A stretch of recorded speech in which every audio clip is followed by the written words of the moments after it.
അസ്സലാമു അലൈക്കും വറഹ്മത്തുള്ളാഹി വബറകാതുഹു. ഒരു ചോദ്യം ചോദിക്കട്ടെ. നമ്മൾ ദിവസത്തിൽ 3 തവണയെങ്കിലും ഭക്ഷണം കഴിക്കാതെയിരുന്നാൽ തലവേദന വരും. പക്ഷേ റമളാനിൽ 14 മണിക്കൂർ വിശന്നിരുന്നാലും മനസ്സ് ശാന്തമാകുന്നത് എന്തുകൊണ്ട്? ഇത് വെറും വിശപ്പാണോ? അല്ലെങ്കിൽ ശരീരത്തിനും ആത്മാവിനുമുള്ള ഒരു റീസെറ്റാണോ? ഇന്ന് ലോകമെമ്പാടും ഇന്റർമിറ്റന്റ് ഫാസ്റ്റിംഗ് എന്ന പേരിൽ ആളുകൾ ആരോഗ്യത്തിനായി ചെയ്യുന്നത് 14,000 വർഷങ്ങൾക്ക് മുൻപ് തന്നെ ഒരു ഉദ്ദേശത്തോടെ നമുക്ക് നൽകിയ പരിശീലനം തന്നെയല്ലേ നോമ്പ്? ഒരു സാധാരണ ദിവസം രാവിലെ ഭക്ഷണം, ഇടയ്ക്ക് snacks, phone scrolling, stress, distraction. പക്ഷേ റമളാനിൽ വിശപ്പുണ്ടെങ്കിലും ക്ഷമ, ദാഹമുണ്ടെങ്കിലും നിയന്ത്രണം, കോപം വന്നാലും നിശ്ശബ്ദം, രാത്രി ഉറക്കം കുറവായാലും മനസ്സിനൊരു ശാന്തത. എന്തുകൊണ്ട്? കാരണം നോമ്പ് വയറിനെ മാത്രം ശൂന്യമാക്കുന്നില്ല, അത് അഹങ്കാരത്തെ ശൂന്യമാക്കുന്നു. ശരീരത്തെ മാത്രമല്ല, ഹൃദയത്തെയും ശുദ്ധീകരിക്കുന്നു. ഒരിക്കൽ ചിന്തിച്ചിട്ടുണ്ടോ, വിശപ്പിന്റെ വേദന അനുഭവിക്കുമ്പോൾ ഒരു ദരിദ്രന്റെ അവസ്ഥ നമുക്ക് മനസ്സിലാകുന്നതെന്തുകൊണ്ട്? വായ വരണ്ടപ്പോൾ ഒരു തുള്ളി വെള്ളത്തിന്റെ വില മനസ്സിലാകുന്നതെന്തുകൊണ്ട്? നോമ്പ് നമ്മെ പഠിപ്പിക്കുന്നത്, നിനക്കെല്ലാം ലഭിച്ചത് നിന്റെ കഴിവുകൊണ്ടല്ല, അതൊരു നിമിഷം കൊണ്ട് നിർത്താവുന്ന ഒരു അനുഗ്രഹമാണ്. ഇന്ന് ഈ വീഡിയോയിൽ നമുക്ക് കാണാം, നോമ്പ് ശരീരത്തിൽ എന്ത് മാറ്റം വരുത്തുന്നു, തലച്ചോറിൽ എന്ത് സംഭവിക്കുന്നു, ഹോർമോണുകൾ എങ്ങനെ ബാലൻസ് ആകുന്നു, അതിനേക്കാൾ പ്രധാനമായി ആത്മാവിൽ എന്താണ് പിറക്കുന്നത്. കാരണം നോമ്പ് വിശപ്പല്ല, അതൊരു ചികിത്സയാണ്. ശരീരത്തിനും മനസ്സിനും ഹൃദയത്തിനും നോമ്പിന്റെ യഥാർത്ഥ ഉദ്ദേശം. നോമ്പ് വെറും ഭക്ഷണം ഒഴിവാക്കലല്ല, അതൊരു ആത്മീയ പരിശീലനമാണ്, ഒരു മനുഷ്യനെ മനുഷ്യനാക്കുന്ന ദൈവീക സംവിധാനം. ഇപ്പോൾ നമുക്ക് ഘട്ടം ഘട്ടമായി നോക്കാം നോമ്പിന്റെ യഥാർത്ഥ ഉദ്ദേശം. 1. തഖ്വ വളർത്തൽ. നോമ്പിന്റെ ഏറ്റവും പ്രധാന ഉദ്ദേശം തഖ്വലാണ്. ആരും കാണാത്ത സമയത്ത് പോലും ഭക്ഷണം കഴിക്കാതെ നിൽക്കുന്നത്, അത് മനുഷ്യന്റെ ഉള്ളിലെ വിശ്വാസബോധത്തിന്റെ തെളിവാണ്. നോമ്പ് നമ്മെ പഠിപ്പിക്കുന്നത്, അല്ലാഹു എന്നെ കാണുന്നു, ഞാൻ ഒറ്റയ്ക്കല്ല, എന്റെ രഹസ്യങ്ങളും അവനറിയാം. ഈ ബോധം വളരുമ്പോൾ ജീവിതം തന്നെ മാറുന്നു. പാപം ചെയ്യാൻ അവസരമുണ്ടായാലും മനസ്സ് തടയുന്നു. 2. ആത്മനിയന്ത്രണം, സെൽഫ് ഡിസിപ്ലിൻ. നോമ്പ് ശരീരത്തെ നിയന്ത്രിക്കുന്നതല്ല, അത് ആഗ്രഹങ്ങളെ നിയന്ത്രിക്കുന്ന പരിശീലനമാണ്. വിശപ്പ് വരുമ്പോൾ നിയന്ത്രണം, ദാഹം വരുമ്പോൾ ക്ഷമ, കോപം വന്നാലും നിശ്ശബ്ദം, തർക്കം വന്നാൽ പിന്മാറ്റം. ഇവയെല്ലാം മനസ്സിന്റെ ശക്തി വർദ്ധിപ്പിക്കുന്നു. നോമ്പ് നമ്മെ പഠിപ്പിക്കുന്നത്, നീ നിന്റെ നാവിന്റെയും കണ്ണിന്റെയും വികാരങ്ങളുടെയും ഉടമയാണ്. 3. ഹൃദയശുദ്ധി. വയറു നിറഞ്ഞിരിക്കുമ്പോൾ ഹൃദയം കഠിനമാകാം. വിശപ്പ് ഹൃദയം മൃദുവാക്കുന്നു. നോമ്പ് നമ്മെ അഹങ്കാരത്തിൽ നിന്ന് ശുദ്ധമാക്കുന്നു, ആത്മമഹിമ കുറയ്ക്കുന്നു, കരുണ വർദ്ധിപ്പിക്കുന്നു. ഒരു ദരിദ്രന്റെ വിശപ്പനുഭവിക്കുമ്പോൾ സഹാനുഭൂതി ജനിക്കുന്നു. ഇതാണ് നോമ്പിന്റെ ഉള്ളിലെ വലിയ ഉദ്ദേശം, മനുഷ്യനെ മനുഷ്യനോടടുപ്പിക്കുക. 4. ലോകബന്ധങ്ങളിൽ നിന്ന് ദൂരീകരണം. ദിവസം മുഴുവൻ ഭക്ഷണം, ജോലി, ഫോൺ, വിനോദം, ഈ ലോകം നമ്മെ മുഴുവനായി പിടിച്ചെടുക്കുന്നു. നോമ്പ് നമ്മെ ലോകത്തിന്റെ പിടിയിൽ നിന്ന് കുറച്ചു മണിക്കൂർ വിട്ടുനിർത്തുന്നു. ഭക്ഷണത്തിൽ നിന്ന് ദൂരം, ശാരീരിക ആസ്വാദനങ്ങളിൽ നിന്ന് ദൂരം, അനാവശ്യ സംഭാഷണങ്ങളിൽ നിന്ന് ദൂരം. ഈ ദൂരം ഹൃദയത്തിനു വ്യക്തത നൽകുന്നു. 5. ആത്മാവിനെ ഉണർത്തൽ. നോമ്പിന്റെ ദിവസങ്ങളിൽ ഖുർആൻ വായന വർദ്ധിക്കുന്നു, ദുആകൾ വർദ്ധിക്കുന്നു, തഹജ്ജുദ് ഉയരുന്നു, മനസ്സ് കൂടുതൽ സജീവമാകുന്നു. കാരണം ശരീരം ശാന്തമായാൽ ആത്മാവ് സംസാരിക്കാൻ തുടങ്ങും. റമളാൻ ആത്മാവിന് ശ്വാസം നൽകുന്ന മാസമാണ്. 6. നന്ദി പഠിപ്പിക്കൽ. നമ്മൾ ദിനംപ്രതി ഉപയോഗിക്കുന്ന ഭക്ഷണം, വെള്ളം, സൗകര്യം, ഇവയുടെ വില നമ്മൾ മനസ്സിലാക്കുന്നില്ല. ഒരു ദിവസം ദാഹം സഹിച്ചാൽ ഒരു ഗ്ലാസ് വെള്ളത്തിന്റെ മഹത്വം മനസ്സിലാകും. നോമ്പ് നമ്മെ പഠിപ്പിക്കുന്നത്, നിനക്കുള്ളത് അനുഗ്രഹമാണ്, അവകാശമല്ല. 7. പാപശുദ്ധി. നോമ്പ് ചെറിയ പാപങ്ങൾ മായ്ക്കുന്നു, മനസ്സിനെ ശുദ്ധമാക്കുന്നു, ആത്മീയമായി ഉയർത്തുന്നു. എന്നാൽ നാവ് നിയന്ത്രിക്കാത്ത നോമ്പ് വെറും വിശപ്പായി മാറും. അതുകൊണ്ട് നോമ്പിന്റെ യഥാർത്ഥ ഉദ്ദേശം ഭക്ഷണമൊഴിവാക്കലല്ല, പാവമൊഴിവാക്കലാണ്. 8. സമൂഹബോധം വളർത്തൽ. നോമ്പ് വ്യക്തിപരമായ ആരാധന മാത്രമല്ല, അത് സമൂഹത്തെ ബന്ധിപ്പിക്കുന്ന സംവിധാനം. ഒരുമിച്ച് ഇഫ്താർ, ഒരുമിച്ച് തറാവീഹ്, ഒരുമിച്ച് ദുആ. ഈ ഐക്യം സമൂഹത്തിന്റെ ആത്മീയ ശക്തി വർദ്ധിപ്പിക്കുന്നു. 9. അല്ലാഹുവുമായുള്ള അടുപ്പം. എല്ലാ ആരാധനകളും മനുഷ്യർക്ക് കാണാം, പക്ഷെ നോമ്പ് അത് മറഞ്ഞ ആരാധനയാണ്. അല്ലാഹു പറഞ്ഞിരിക്കുന്നു, നോമ്പെനിക്കുള്ളതാണ്, അതിന്റെ പ്രതിഫലം ഞാൻ തന്നെയാണ് നൽകുന്നത്. ഇത് നോമ്പിന്റെ ഉയർന്ന സ്ഥാനം വ്യക്തമാക്കുന്നു. വിശപ്പും വിനയവും. വിശപ്പ് ശരീരത്തിന്റെ അനുഭവം മാത്രമല്ല, അത് ആത്മാവിനെ പഠിപ്പിക്കുന്ന ഗുരുവാണ്. നമ്മൾ ശക്തരാണെന്ന് കരുതുന്ന സമയത്ത് ഒരു ദിവസം ഭക്ഷണമില്ലെങ്കിൽ നമ്മൾ എത്ര ബലഹീനരാണെന്ന് മനസ്സിലാകും. അതാണ് വിശപ്പ് മനുഷ്യനെ വിനയത്തിലേക്ക് നയിക്കുന്ന രഹസ്യം. 1. വിശപ്പ് മനുഷ്യന്റെ യഥാർത്ഥ സ്ഥിതി കാണിക്കുന്ന കണ്ണാടി. ഒരു മനുഷ്യൻ ധനികനായിരിക്കാം, വിദ്യാഭ്യാസമുള്ളവനായിരിക്കാം, പ്രശസ്തനായിരിക്കാം. പക്ഷെ വിശപ്പ് വന്നാൽ എല്ലാവരും ഒരേ നിലയിലാണ്. രാജാവിനും വിശപ്പുവരും, ദരിദ്രനും വിശപ്പുവരും, കുട്ടിക്കും വിശപ്പുവരും, പണ്ഡിതനും വിശപ്പുവരും. ഇത് നമ്മെ പഠിപ്പിക്കുന്നത് നീ വലിയവനല്ല, നീ ആശ്രിതനാണ്. 2. വിശപ്പ് അഹങ്കാരം തകർക്കുന്നു. വയറു നിറഞ്ഞ ജീവിതത്തിൽ മനുഷ്യൻ എളുപ്പത്തിൽ അഹങ്കാരത്തിലേക്ക് വീഴും. എനിക്കെല്ലാമുണ്ട്, എനിക്ക് ആരുടെയും സഹായം വേണ്ട. പക്ഷേ ഒരു ദിവസം ഭക്ഷണമില്ലെങ്കിൽ, ഒരു തുള്ളി വെള്ളത്തിനായി കാത്തിരിക്കേണ്ടി വന്നാൽ അവിടെ മനുഷ്യന്റെ അഭിമാനം മൃദുവാകും. നോമ്പ് നമ്മെ ഓർമ്മിപ്പിക്കുന്നു, നമ്മുടെ ശക്തി താൽക്കാലികമാണ്. അല്ലാഹുവിന്റെ അനുകമ്പയില്ലാതെ നമുക്കൊന്നും സാധ്യമല്ല. 3. വിശപ്പ് കരുണ വളർത്തുന്നു. ഒരു ദരിദ്രന്റെ വിശപ്പ് നമ്മൾ കേട്ടിട്ടുണ്ടാകാം, പക്ഷേ അനുഭവിച്ചിട്ടുണ്ടോ? നോമ്പ് അതാണ് നൽകുന്നത്, ഒരനുഭവം. ദിവസം മുഴുവൻ വിശപ്പോടെ ഇരുന്നപ്പോൾ സന്ധ്യയിൽ ഭക്ഷണം കിട്ടുന്ന സന്തോഷം, അത് നമ്മെ പഠിപ്പിക്കുന്നു. ലോകത്തിലെത്രയാളുകൾക്ക് ഈ സന്തോഷം പോലുമില്ല. അവിടെ നിന്നാണ് സദഖ, സഹായം, പങ്കിടൽ ഇവ ജനിക്കുന്നത്. 4. വിനയം അല്ലാഹുവിനോടടുക്കാനുള്ള വഴി. വിനയമുള്ള ഹൃദയം മാത്രമാണ് ദുആഇൽ കരയുന്നത്.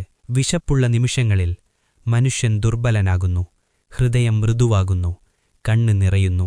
അവിടെ ദുആഹ് സത്യസന്ധമാകും. നോമ്പിന്റെ വിശപ്പ് അല്ലാഹുവിനോടടുപ്പിക്കുന്ന പാലമാണ്. 5. വിശപ്പ് മനസ്സിനെ ശാന്തമാക്കുന്നു. വയറു നിറഞ്ഞാൽ മനസ്സ് ചിതറാം, വിശപ്പുള്ളപ്പോൾ ചിന്തകൾ വ്യക്തത നേടുന്നു. അതിനാലാണ് നോമ്പിന്റെ ദിവസങ്ങളിൽ ഖുർആൻ വായന കൂടുതൽ ആഴമുള്ളത്, തഫക്കുർ കൂടുതൽ വ്യക്തം, ആത്മപരിശോധന കൂടുതൽ സത്യസന്ധം. വിശപ്പ് മനുഷ്യനെ അകത്തേക്ക് തിരിക്കുന്നു. 6. വിനയം ബന്ധങ്ങൾ ശരിയാക്കുന്നു. അഹങ്കാരം ബന്ധങ്ങൾ തകർക്കും, വിനയം ബന്ധങ്ങൾ പുനഃസ്ഥാപിക്കും. നോമ്പ് നമ്മെ പഠിപ്പിക്കുന്നത് ക്ഷമ ചോദിക്കാൻ, ക്ഷമിക്കാൻ, സ്വയം തിരുത്താൻ. വിശപ്പിന്റെ പരിശീലനം ഹൃദയത്തെ മൃദുവാക്കുന്നു. 7. വിശപ്പ് നിയന്ത്രണത്തിന്റെ വിദ്യാലയം. വിശപ്പ് സഹിക്കുമ്പോൾ മനുഷ്യൻ പഠിക്കുന്നു, എനിക്ക് കഴിയുന്നു, ഞാൻ നിയന്ത്രിക്കാൻ കഴിവുള്ളവൻ. ഈ നിയന്ത്രണം പിന്നീട് കോപം നിയന്ത്രിക്കാൻ, ദുർവചനങ്ങൾ ഒഴിവാക്കാൻ, തെറ്റായ ആഗ്രഹങ്ങൾ തടയാൻ സഹായിക്കുന്നു. 8. വിനയം ഉയർച്ചയുടെ അടിസ്ഥാനം. ലോകത്തിൽ യഥാർത്ഥത്തിൽ ഉയർന്നവർ ആരാണ്? വിനയമുള്ളവർ. നോമ്പ് നമ്മെ താഴ്ത്തുന്നില്ല, അത് നമ്മെ ഉയർത്താൻ താഴെ ഇറക്കുന്നു. ഒരു മണ്ണുപോലെ മൃദുവായ ഹൃദയത്തിലാണ് ഈമാൻ വളരുന്നത്. നാവിന്റെ നോമ്പ്. നോമ്പ് വയറിന്റെ മാത്രം നിയന്ത്രണമല്ല, അതൊരു സമ്പൂർണ്ണ നിയന്ത്രണ പരിശീലനമാണ്. അതിനുള്ള ഏറ്റവും വലിയ പരീക്ഷ നാവാണ്. വിശപ്പ് സഹിക്കുന്നത് എളുപ്പമായിരിക്കാം, പക്ഷേ വാക്കുകൾ നിയന്ത്രിക്കുന്നത് പലപ്പോഴും കൂടുതൽ ബുദ്ധിമുട്ടാണ്. നാവ് ചെറിയ അവയവം, വലിയ സ്വാധീനം. ശരീരത്തിലെ ഏറ്റവും ചെറിയ ഭാഗങ്ങളിലൊന്നാണ് നാവ്, പക്ഷേ അതിന്റെ സ്വാധീനം വലുതാണ്. ബന്ധങ്ങൾ തകർക്കുന്നത് നാവ്, ഹൃദയം സുഖപ്പെടുത്തുന്നത് നാവ്, പാപത്തിലേക്ക് നയിക്കുന്നത് നാവ്, സ്വർഗത്തിലേക്ക് നയിക്കുന്നതും നാവ്. നോമ്പിന്റെ യഥാർത്ഥ ലക്ഷ്യം നാവിനെ ശുദ്ധിയാക്കുക. നാവിന്റെ നോമ്പെന്താണ്? നാവിന്റെ നോമ്പെന്നത് കള്ളം പറയാതിരിക്കുക, പരിഹാസമൊഴിവാക്കുക, പിന്നാമ്പുറം സംസാരിക്കാതിരിക്കുക, ശപനമൊഴിവാക്കുക, വേദനിപ്പിക്കുന്ന വാക്കുകൾ പറയാതിരിക്കുക. ഇത് വെറും മിണ്ടാതിരിക്കുക എന്നല്ല, ഇത് ബോധപൂർവമായ വാക്കുകളുടെ തിരഞ്ഞെടുപ്പാണ്. പിന്നാമ്പുറം ആത്മീയ വിഷം. നമ്മൾ പലപ്പോഴും ഭക്ഷണമൊഴിവാക്കും, പക്ഷേ സംസാരത്തിൽ ജാഗ്രത പാലിക്കുമോ? ഒരു മനുഷ്യന്റെ അഭാവത്തിൽ അവനെക്കുറിച്ച് തെറ്റായി സംസാരിക്കുന്നത് അത് നോമ്പിന്റെ ആത്മാവിനെ നശിപ്പിക്കും. വിശപ്പുള്ള നാവിനേക്കാൾ പാപത്തിൽ മുഴുകിയ നാവാണ് അപകടകരം. കോപസമയത്ത് നാവിന്റെ പരീക്ഷ. വിശപ്പുള്ളപ്പോൾ മനുഷ്യൻ കൂടുതൽ അസഹിഷ്ണുവാകും. അവിടെ തന്നെയാണ് പരീക്ഷ.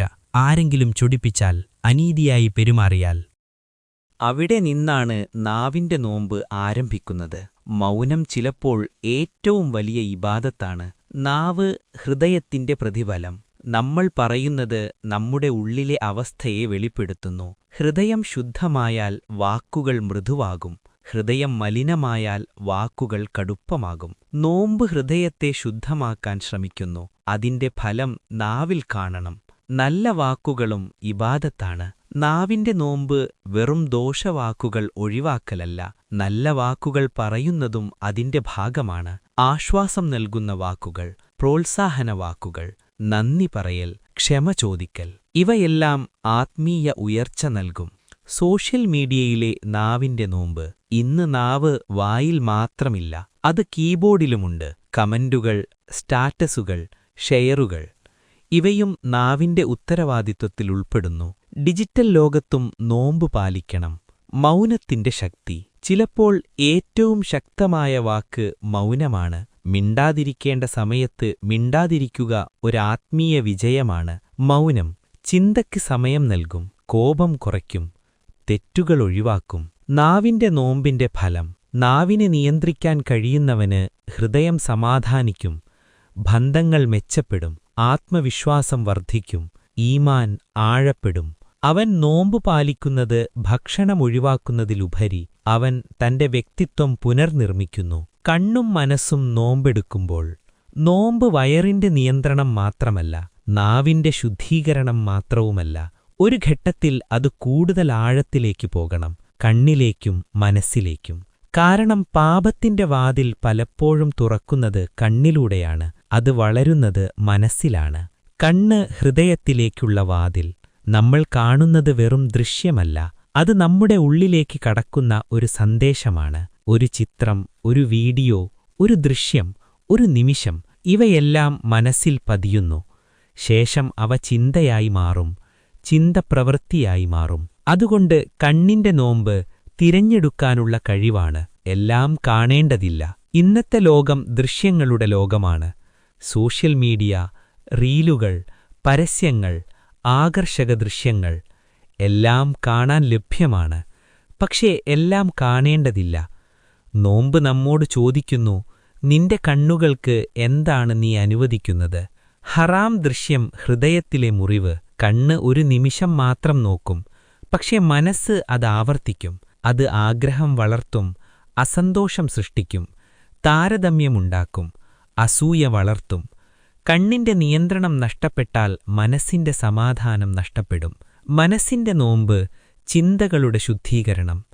കണ്ണ് പുറം ലോകത്തെ കാണുന്നു, മനം അകത്തെ ലോകം സൃഷ്ടിക്കുന്നു. മനസ്സിന്റെ നോമ്പ് എന്നത് നെഗറ്റീവ് ചിന്തകൾ കുറയ്ക്കുക, അനാവശ്യ ഭയങ്ങൾ ഒഴിവാക്കുക, മറ്റുള്ളവരെക്കുറിച്ച് മോശമായി ചിന്തിക്കാതിരിക്കുക, കൽപ്പനാ പാപങ്ങളിൽ നിന്ന് അകലുക.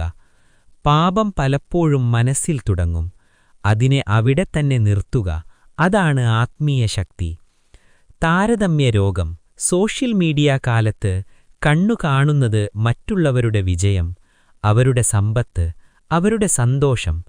പക്ഷേ നാം കാണാത്തത് അവരുടെ പരീക്ഷ, അവരുടെ വേദന, അവരുടെ സ്വകാര്യ പോരാട്ടങ്ങൾ. കണ്ണ് താരതമ്യം ചെയ്യുമ്പോൾ മനം അസന്തോഷം സൃഷ്ടിക്കും. നോമ്പ് നമ്മെ പഠിപ്പിക്കുന്നത് നന്ദി പറയുന്ന ദൃഷ്ടികോണാണ്, ശ്രദ്ധയുടെ ശുദ്ധീകരണം. കണ്ണിന്റെ നോമ്പ് എന്നത് ഖുർആൻ വായിക്കുമ്പോൾ ശ്രദ്ധ, നമസ്കാരത്തിൽ ഏകാഗ്രത, പ്രകൃതിയെ കാണുമ്പോൾ നന്ദി, അനാവശ്യ ദൃശ്യം ഒഴിവാക്കി അർത്ഥമുള്ള ദൃശ്യങ്ങൾ സ്വീകരിക്കുക. മനസ്സിന്റെ ഡീറ്റോക്സ്. ശരീരം നോമ്പിലൂടെ ഡീറ്റോക്സ് ചെയ്യുന്നു. മനമെങ്ങനെ? സ്ക്രീൻ സമയം കുറവ്, കൂടുതൽ നിശബ്ദ സമയം, ദിക്ർ, തഫക്കുർ, ഇവയാണ് മനസ്സിന്റെ നോമ്പ്. കണ്ണ് അടച്ചാലും പോരാ, ചിലപ്പോൾ കണ്ണടച്ചാലും മനസ്സിൽ ദൃശ്യം തുടരും. അതിനാൽ തൗബ, നന്മയുള്ള പ്രവർത്തികൾ, ശ്രദ്ധ മാറ്റൽ, നല്ല കൂട്ടുകാർ, ഇവയിലൂടെ മനസ്സിനെ പുനർനിർമ്മിക്കണം. കണ്ണും മനസ്സും നോമ്പിടുമ്പോൾ ഫലം ശാന്തമായ ഉറക്കം, കുറവ് അസൂയ, കൂടുതൽ നന്ദി, കൂടുതൽ ആത്മനിയന്ത്രണം, ആഴമുള്ള ഈമാൻ. അപ്പോൾ നോമ്പ് ഒരു ആചാരമല്ല, ഒരു പരിവർത്തനമാണ്.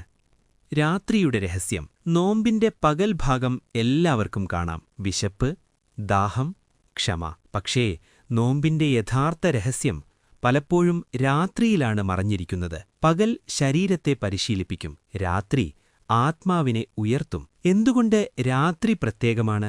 രാത്രി ശബ്ദമില്ലാത്ത സമയം, ലോകം മൗനമാകുന്ന സമയം, മനുഷ്യൻ തന്റെ മുഖം മാറ്റാതെയിരിക്കേണ്ട സമയം. പകൽ നമുക്ക് വേഷങ്ങളുണ്ട്. ജോലി ചെയ്യുന്ന ഒരാൾ, കുടുംബത്തിലെ ഒരു പങ്ക്, സമൂഹത്തിലെ ഒരു സ്ഥാനം. പക്ഷേ രാത്രി നീയും നിന്റെ റബ്ബും മാത്രം. താരാവീഹ് ആത്മീയ ഉണർവ്. രാത്രി നമസ്കാരത്തിൽ ശരീരം ക്ഷീണിച്ചിരിക്കാം, പക്ഷേ ഹൃദയം കൂടുതൽ സജീവമാകും. ഖുർആൻ കേൾക്കുമ്പോൾ പലർക്കും കണ്ണീർ വരുന്നതെന്തുകൊണ്ട്? കാരണം പകൽ തിരക്കിൽ അടച്ചുവെച്ച വികാരങ്ങൾ രാത്രിയിൽ തുറക്കുന്നു. രാത്രി ആരാധന ഹൃദയത്തെ മൃദുവാക്കും, പാപബോധമുണർത്തും, പ്രത്യാശ വളർത്തും. തഹജ്ജുദ് രഹസ്യ സംഭാഷണം. ലോകമുറങ്ങുമ്പോൾ നീ എഴുന്നേറ്റു നിൽക്കുന്നു. ആ നിമിഷം ഒരു പ്രത്യേകതയുണ്ട്. അത് പൊതു ആരാധനയല്ല, അത് സ്വകാര്യ കൂടിക്കാഴ്ചയാണ്. അവിടെ നീ കരയാം, നീ സമ്മതിക്കാം, നീ അപേക്ഷിക്കാം, നീ തുറന്നു പറയാം.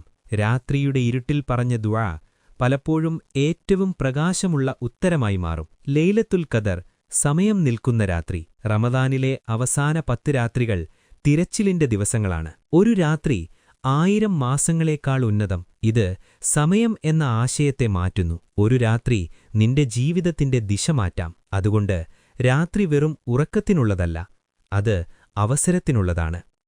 ആത്മപരിശോധനയുടെ സമയം. പകൽ നമ്മൾ തിരക്കിലാണ്, രാത്രി നമ്മൾ സത്യസന്ധരാണ്. രാത്രിയിൽ ചോദിക്കാവുന്ന ചോദ്യങ്ങൾ: ഞാൻ എവിടെയാണ് തെറ്റിയത്? ഞാൻ ആരെ വേദനിപ്പിച്ചു? ഞാൻ എന്തു മാറ്റണം? ഈ ചിന്തകൾ ഹൃദയത്തെ ശുദ്ധമാക്കും. രാത്രിയുടെ നിശബ്ദ ചികിത്സ. രാത്രിയുടെ ശാന്തത മാനസിക സമ്മർദ്ദം കുറക്കും, വികാരങ്ങൾ സമതുലിതമാക്കും, ആത്മവിശ്വാസം വർദ്ധിപ്പിക്കും. ഇത് ഒരു ആത്മീയ ചികിത്സയാണ്. പകൽ നേടിയ വിജയം രാത്രി ഉറപ്പാക്കുന്നു. പകൽ വിശപ്പിനെ ജയിച്ചു, രാത്രി അഹങ്കാരത്തെ ജയിക്കണം. പകൽ നിയന്ത്രണം, രാത്രി സമർപ്പണം. ഈ 2 ഭാഗങ്ങളും കൂടുമ്പോൾ നോമ്പ് സമ്പൂർണമാകും. കുടുംബത്തിലെ രാത്രിയുടെ ആത്മാവ്. ഇഫ്താറിന് ശേഷം കുടുംബം ഒരുമിച്ചിരിക്കുമ്പോൾ ഒരു പ്രത്യേക സ്നേഹം വളരുന്നു. ഒരുമിച്ച് നമസ്കാരം, ഒരുമിച്ച് ഖുർആൻ, ഒരുമിച്ച് ദുആ. രാത്രി ബന്ധങ്ങളെയും ശുദ്ധമാക്കുന്നു. അവസാന 10 രാത്രികൾ, അവസാന അവസരം. റമളാൻ അവസാനിക്കുമ്പോൾ ഹൃദയം ഭയപ്പെടും. ഇനി ഒരു വർഷം ഞാൻ ഇതുപോലെ ആയിരിക്കുമോ? അതുകൊണ്ട് അവസാന രാത്രികൾ ഒരവസാന പരീക്ഷയാണ്. ശാസ്ത്രീയ ഭാഗം. Dopamine reset. ഡോപ്പമൈൻ എന്നത് തലച്ചോറിലെ സന്തോഷ സിഗ്നലാണ്. നമ്മൾ ഫോണിൽ സ്ക്രോൾ ചെയ്യുമ്പോൾ, മിഠായി കഴിക്കുമ്പോൾ, വിനോദം കാണുമ്പോൾ ഡോപ്പമൈൻ ഉയരും. പ്രശ്നമെന്ത്? അധികം ഇത്തരം സന്തോഷങ്ങൾ കിട്ടുമ്പോൾ മനം പെട്ടെന്ന് ബോറടിക്കും, ശ്രദ്ധ കുറയും, ചെറിയ കാര്യങ്ങളിൽ സന്തോഷം കിട്ടാതാകും. നോമ്പെന്തു ചെയ്യുന്നു? ഇടയ്ക്ക് ഭക്ഷണമില്ല, അനാവശ്യ വിനോദം കുറവർ, കാത്തിരിപ്പ് കൂടുതലാകും. ഇത് തലച്ചോറിനെ റീസെറ്റ് ചെയ്യുന്നു. അതിനാൽ ഇഫ്താറിലെ ഒരു പഴം പോലും വളരെ സന്തോഷം നൽകുന്നു. നോമ്പ് നമ്മെ വീണ്ടും ചെറിയ കാര്യങ്ങളിൽ സന്തോഷം കണ്ടെത്താൻ പഠിപ്പിക്കുന്നു. Brain and mental clarity. നോമ്പ് സമയത്ത് ശരീരം വേറൊരു എനർജി ഉപയോഗിക്കും. അത് ചിലപ്പോൾ കൂടുതൽ ശ്രദ്ധ, കുറതു മന്ദത, ചിന്തയിൽ വ്യക്തത എന്നിവയ്ക്ക് സഹായിക്കും. നോമ്പ് നമ്മെ നിയന്ത്രണം പഠിപ്പിക്കും, ചിന്തിക്കാൻ സമയം നൽകും, ആത്മപരിശോധനയ്ക്ക് അവസരം നൽകും. വയറ് ശാന്തമായപ്പോൾ മനം കൂടുതൽ കേന്ദ്രീകരിക്കാം. ചിലപ്പോൾ വിശപ്പ് തന്നെ മനസ്സിനെ തെളിയിക്കും. Immune system and inflammation. നോമ്പ് സമയത്ത് ശരീരം വിശ്രമം നേടുന്നു. പഴയ കേടായ കോശങ്ങൾ നീക്കം ചെയ്യാൻ തുടങ്ങും. അകത്തെ ശുദ്ധീകരണം നടത്താം. ഇത് ശരീരത്തിന്റെ പ്രതിരോധശേഷിക്ക് സഹായകരമായിരിക്കാം, പക്ഷേ എല്ലാവർക്കും ഒരുപോലെ ആയിരിക്കണമെന്നില്ല. രോഗമുള്ളവർ ഡോക്ടറോട് ചോദിക്കുക. ശരീരം ശുദ്ധമാകുന്നതുപോലെ റമദാൻ ആത്മാവിനെയും ശുദ്ധമാക്കുന്നു. Sleep, hormones and metabolism. റമദാനിൽ ഉറക്കം മാറാം, ഭക്ഷണസമയം മാറാം, ശരീരം അതിന് അനുയോജ്യമായി മാറും.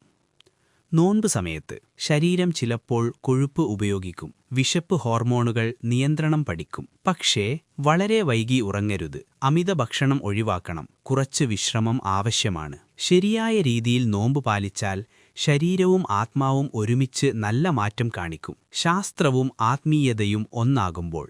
നോമ്പിനെ ചിലർ 2 വഴികളിലൂടെ കാണുന്നു. ഒരു വിഭാഗം പറയുന്നു ഇത് ഒരു ആരാധന മാത്രമാണ്. മറ്റൊരു വിഭാഗം പറയുന്നു ഇത് ഒരു ആരോഗ്യപരമായ പ്രാക്ടീസാണ്. പക്ഷേ സത്യമെന്താണ്? ഇത് രണ്ടും കൂടിയ ഒരു സമ്പൂർണ്ണ അനുഭവമാണ്. 1.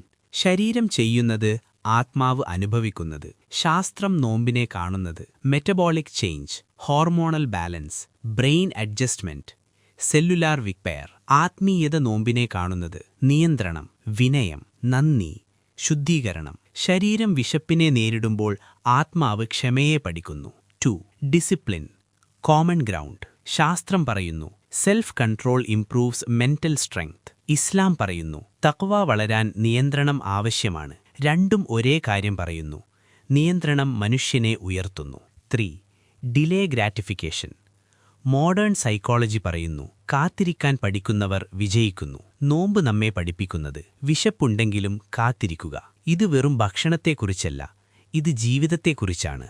4. Minimalism and mindfulness. ശാസ്ത്രം പറയുന്നു കുറവ് ഉപഭോഗം, കുറവ് ഉത്തേജനം, കൂടുതൽ ശ്രദ്ധ മനസ്സിനെ ശാന്തമാക്കും. റമളാൻ പറയുന്നു കുറവ് ലോകമോഹം, കൂടുതൽ ആരാധന, കൂടുതൽ ആത്മപരിശോധന. ഫലം inner balance. Gratitude science and ശുക്ർ. റിസർച്ച് പറയുന്നു ഗ്രാറ്റിറ്റ്യൂഡ് ഇംപ്രൂവ്സ് മെന്റൽ ഹെൽത്ത്. ഇസ്ലാം പറയുന്നു ശുക്ർ ചെയ്യുന്നവർക്ക് വർധന. നോമ്പിൽ ഒരു ഗ്ലാസ് വെള്ളം പോലും നന്ദിയോടെ കുടിക്കുമ്പോൾ അത് മാനസിക ആരോഗ്യവും ഈമാനും ശക്തമാക്കുന്നു. Reset mechanism. ശാസ്ത്രം പറയുന്നത് fasting gives the body A reset. ആത്മീയത പറയുന്നത് റമളാൻ ഹൃദയത്തിന് റീസെറ്റ്. ശരീരം ശുദ്ധമാകുന്നു, മനം ശാന്തമാകുന്നു, ഹൃദയം മൃദുവാകുന്നു. 7. Pain and growth. സയൻസ് പറയുന്നു stress in small controlled levels makes us stronger. ഇസ്ലാം പറയുന്നു പരീക്ഷകൾ മനുഷ്യനെ ഉയർത്തുന്നു. വിശപ്പ് ഒരു ചെറിയ സമ്മർദ്ദം, പക്ഷേ അത് നമ്മെ വളർത്തുന്നു. കുറച്ച് സമയത്തിനുള്ളിൽ കൂടുതൽ അറിവ് എന്നതാണ് ഈ ചാനലിന്റെ ലക്ഷ്യം. ഈ അറിവ് എല്ലാവരിലേക്കും എത്തിക്കൂ. അസ്സലാമു അലൈക്കും വറഹ്മത്തുള്ളാഹി വബറകാതുഹു.